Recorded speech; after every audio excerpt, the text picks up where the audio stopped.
महक उनकी class fellow थी। भाई की जिद है कि वो सिर्फ महक से शादी करेंगे। अम्मी, बीवियों के लिए अजाब से कम नहीं होते।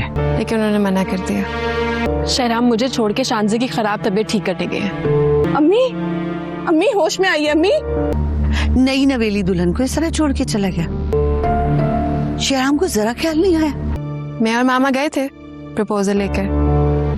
उनके लिए सिर्फ उनकी माँ, बाप और बहन इम्पोर्टेंट है। ऐसे शोहर ना ज़ीनिया और उसकी माँ किसी सूरत में भी कम नहीं होती। जैसे ही शहराम शानज़े की तबीयत देखने के लिए उसको लेकर जाएगा तो वहीं पर ही ज़ीनिया अपनी माँ के सामने एक तमाशा ही खड़ा कर देगी कि मेरे शौहर को तो अपनी नई नवेली दुल्हन को छोड़कर सिर्फ और सिर्फ अपने माँ बाप और अपनी बहन का ही ख्याल है। तभी उसकी माँ, जो कि पहले ही उसके खूब कान भर चुकी होती है कि अपने शौहर को किस तरह से अपनी मुट्ठी में करके रखना है, अपनी बेटी से यही कहेगी कि ऐसे शौहर बीवियों के लिए किसी भी अजाब से कम नहीं होते।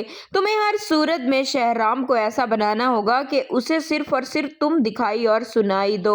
उधर ही दूसरी तरफ आप लोग ये देखेंगे कि फरियाल अपनी माँ को इस तरह से अचानक बेहोश देखकर काफी ज्यादा परेशान हो जाएगी और उन्हें होश दिलाने की कोशिश करेगी। वहीं पर ही आप लोग देखेंगे कि ज़ीनिया एक झूठी स्टोरी भी शहराम को सुनाएगी। वो उससे यही कहेगी कि भाई असल में महक के साथ शादी करना चाहते हैं क्योंकि वो उनकी क्लास फेलो है और भाई का रिश्ता हम लेकर भी गए थे लेकिन उन लोगों ने साफ साफ मना कर दिया था।